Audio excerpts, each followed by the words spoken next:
Kali ini akan membicarakan lebih lanjut mengenai reaksi oksidasi reduksi, yaitu tentang reaksi.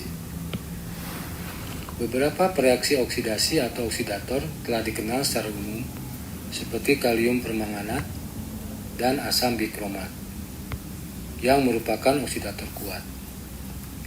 Asam bikromat tidak berada sebagai asam bebas, melainkan dalam bentuk garam, seperti garam natrium bikarbonat. Sehingga untuk mengubah ke bentuk asamnya dibuat dengan mencampurkan garam bikromat dan asam kuat. Oksidator turunan krom lainnya adalah krom trioksida yang diasamkan, sedangkan untuk mangan adalah mangan dioksida. Keduanya merupakan oksidator lebih lemah dibandingkan dengan kalium permanganat dan asam bikromat. Oksidator krom lain yang sering digunakan adalah PCC atau garam piridinium klorokromat, yang merupakan oksidator lebih lemah lagi untuk reaksi oksidasi yang mudah dikontrol. Oksidator anorganik lain yang sering digunakan adalah garam natrium iodat dalam suasana asam.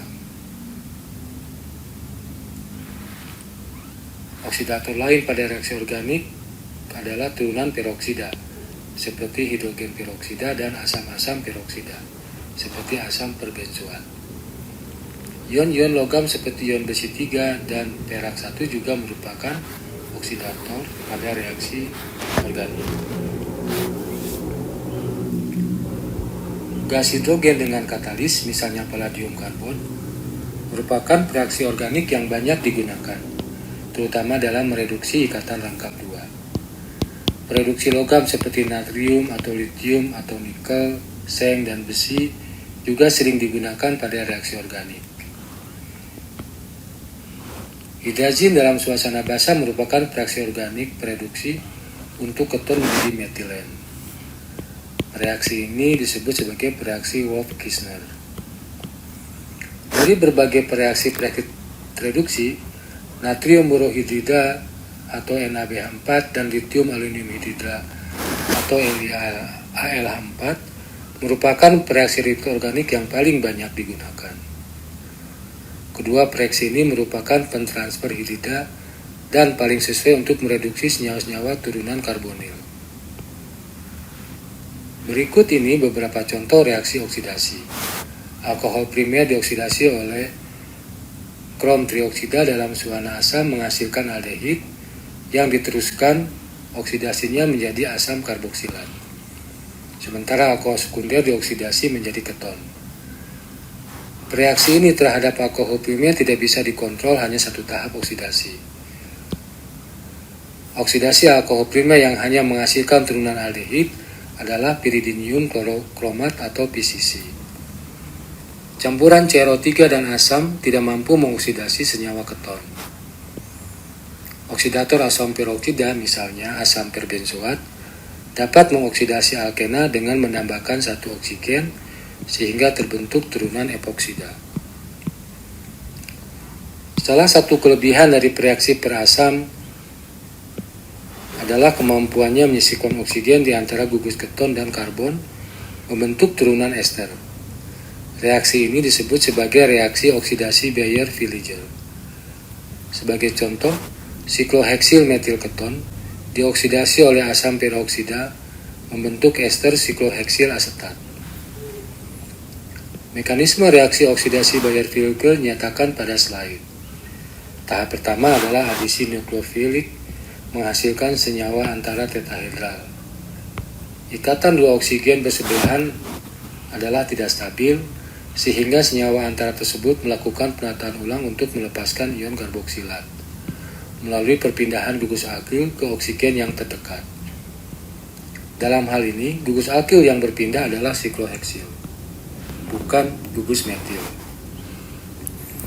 Kemudahan perpindahan gugus pada reaksi Baeyer-Villiger dinyatakan pada slide, yaitu gugus H paling mudah berpindah, disusul oleh alkil tersier dan selanjutnya alkil sekunder yang setara dengan gugus ikatan rangkap 2 seperti fenil.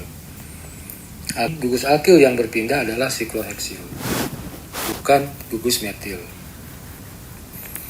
Kemudahan perpindahan gugus pada reaksi Bayer-Villiger dinyatakan pada slide, yaitu gugus H paling mudah berpindah, disusul oleh alkyl tersier dan selanjutnya alkyl sekunder yang setara dengan gugus ikatan angka 2 seperti fenil.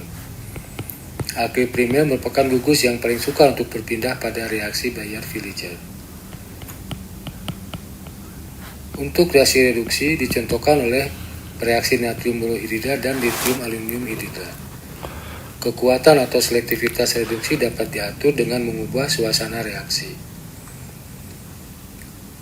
Untuk berperan sebagai reduktor yang kuat, seperti pengambilan oksigen dari gugus karbonil, dapat dilakukan dengan kedua reaksi tersebut dalam suasana asam. Reaksi ini ekivalen dengan substitusi, adisi, dan substitusi lagi oleh ion hidrida atau H-. Reaksi litium aluminium hidrida dapat melakukan reaksi yang sama terhadap terungan amida dalam suasana netral. Ini menunjukkan bahwa reaksi litium aluminium hidrida lebih kuat dibandingkan dengan natrium borohidrida. Natrium borohidrida walaupun dalam suasana asam bereaksi dengan aldehid dan keton membentuk alkohol primer dan alkohol sekunder. Reaksi ini ekivalen dengan reaksi substitusi dengan ion hidrida. Karena beda kekuatan reduksi antara kedua reaksi tersebut, reduksi ester metil 5-oksoheksanoat dengan natrium borohidrida dalam suasana netral hanya mampu mereduksi keton menjadi alkohol sekunder, sementara gugus ester tetap tidak berubah. Selektivitas yang sama juga terjadi apabila reaksi ini digunakan pada reduksi suatu keton tak jenuh, di mana gugus keton bisa direduksi menjadi alkohol sekunder, sementara gugus alkena tidak berubah. Sebagai penutup, berikut ini latihan yang saudara bisa kerjakan secara mandiri. Pertama, tuliskan mekanisme reaksi reduksi amida oleh litium aluminium hidrida dalam suasana netral membentuk senyawa amina. Kedua, lengkapi reaksi-reaksi redoks di bawah ini. Dan yang terakhir, perhatikan tahapan reaksi di bawah ini dan identifikasi manakah yang termasuk pada reaksi redoks.